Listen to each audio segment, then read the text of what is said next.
कि एक्टर को लोग भूल जाते हैं और किरदार के रूप में उसको जानना शुरू करते हैं।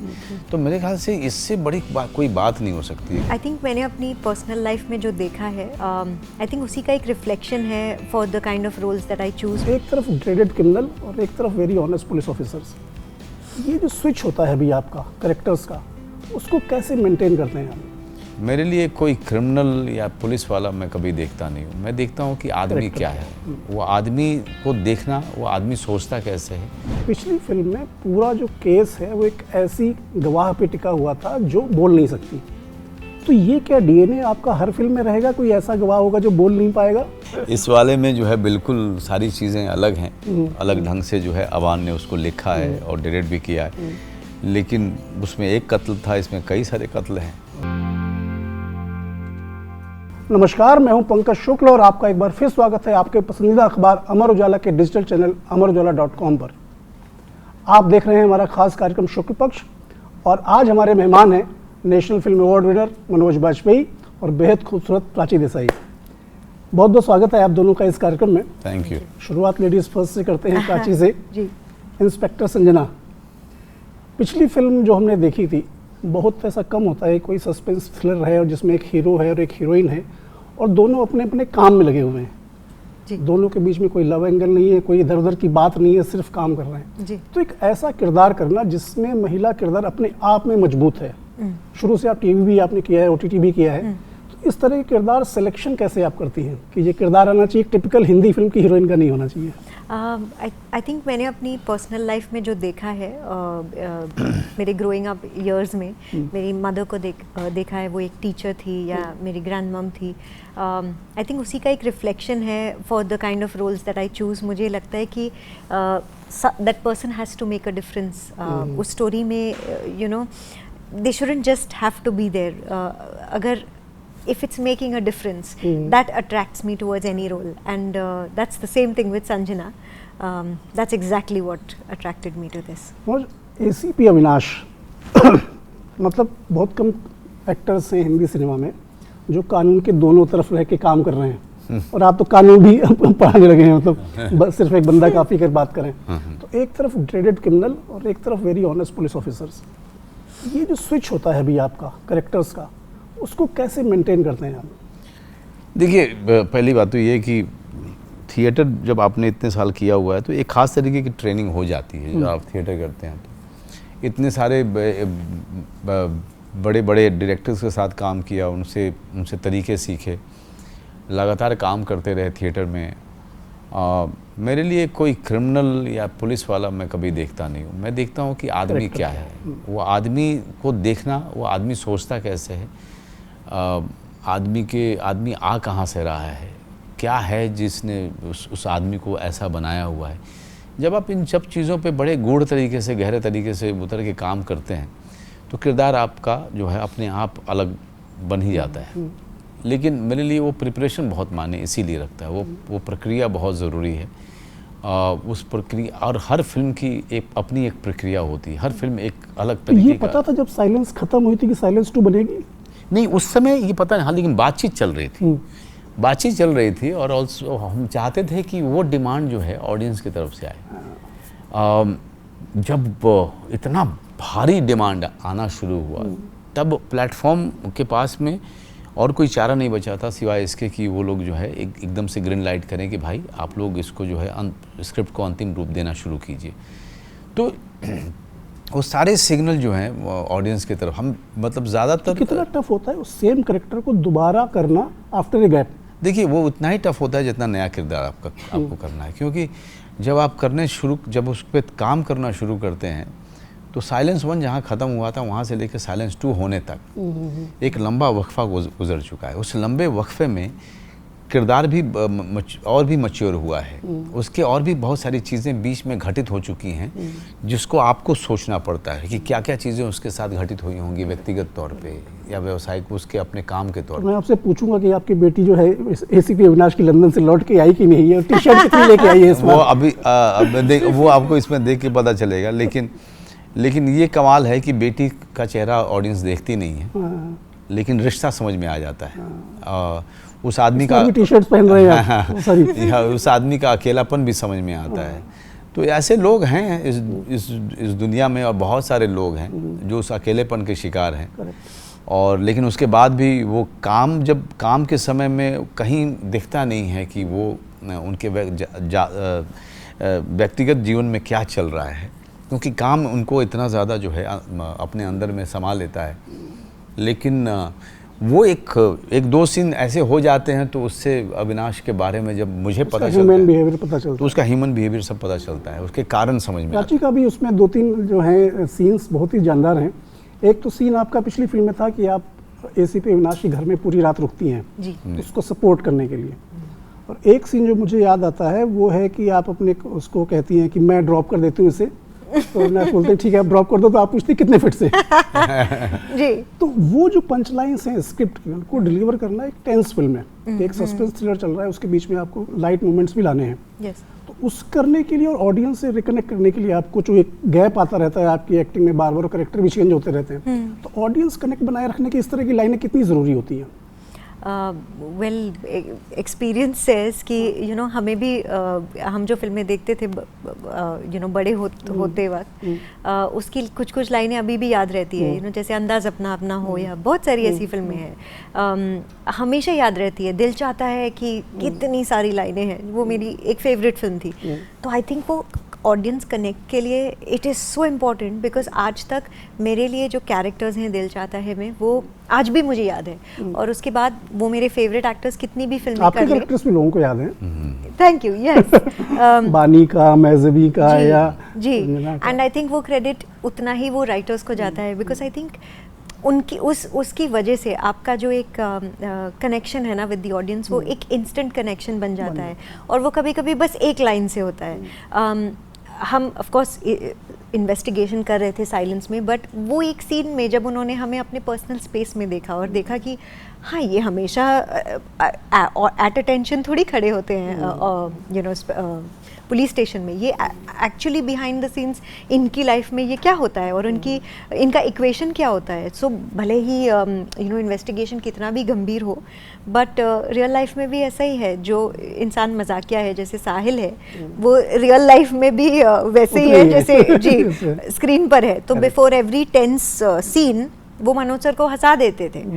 अब you know that is how real life works, and that I think connects. आपके जो कैरेक्टर्स हैं जो लोगों को याद रह जाते हैं, कि मतलब आज भी भीखू मात्रे तुरंत मनोज वाजपेयी का नाम याद आता है, इंस्पेक्टर समर प्रताप सिंह से याद आता है। किसी एक्टर के लिए उसके किरदार लोगों के दिमाग में बस जाना, जैसे बंदा एक काफ़ी का है, या भैया जी का भी टीज़र आया तो लोग उसको काफ़ी पसंद कर रहे हैं, ये कितना बड़ा अचीवमेंट है किसी भी एक्टर के लिए? नहीं, काफ़ी बड़ा अचीवमेंट होता है, क्योंकि एक्टर को लोग भूल जाते हैं और किरदार के रूप में उसको जानना शुरू करते हैं। तो मेरे ख्याल से इससे बड़ी कोई बात नहीं हो सकती है। कितनी बार मैं कितने सारे पब्लिक प्लेस में जाता हूँ और लोग मुझे कहते हैं अरे आप तो बड़े सिंपल टाइप के हैं, आपको देख के ऐसा लगता नहीं है, अरे आप तो बड़े चौड़े लगते हैं, आप वैसे हैं नहीं, अरे आप तो मुस्कुराते हैं, है ना। तो मुझे लगता है कॉमेडी फिल्म आपको कर लेनी चाहिए। मैंने सूरज पे मंगल भारी किया था, लेकिन हर फिल्म कॉमेडी फिल्म तो हो नहीं सकती। लेकिन मेरा अपना मानना है कि फैमिली मैन में काफ़ी उसका है, वो इतना ह्यूमरस कैरेक्टर है, बहुत ज़्यादा ह्यूमरस है। तो बहुत सारे लोग कंधे पे भी आके हाथ मारते हैं, जो श्रीकांत तिवारी से जो ज़्यादा इम्प्रेस है। तो किरदार के लिए किरदार अगर भारी हो जाए एक्टर पे, तो ये एक्टर की सफलता है, बहुत बड़ी सफलता है।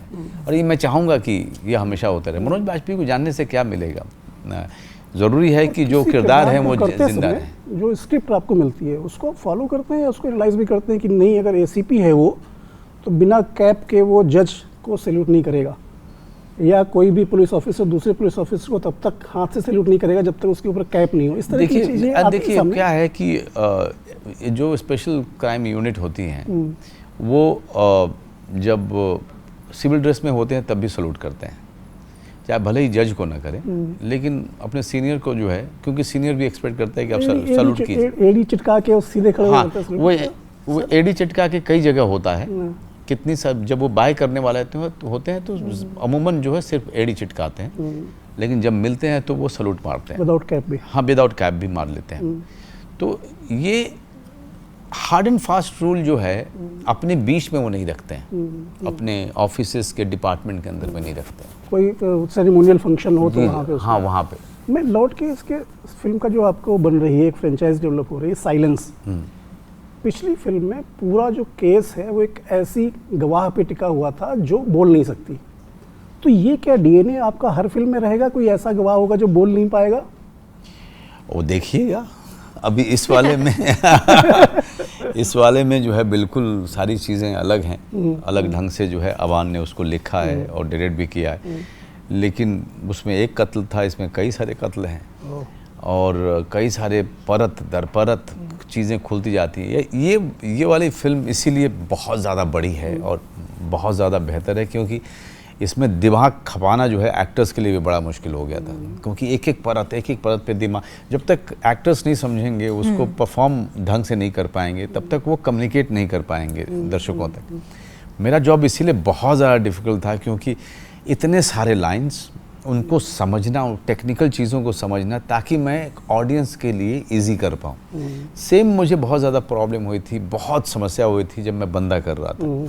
इतने सारे हाँ, क्योंकि इतनी सारी कोर्ट की टेक्निकल चीज़ें जब तक मैं नहीं समझूंगा तब तक मैं ऑडियंस को नहीं समझा सकता हूँ परफॉर्मेंस के थ्रू।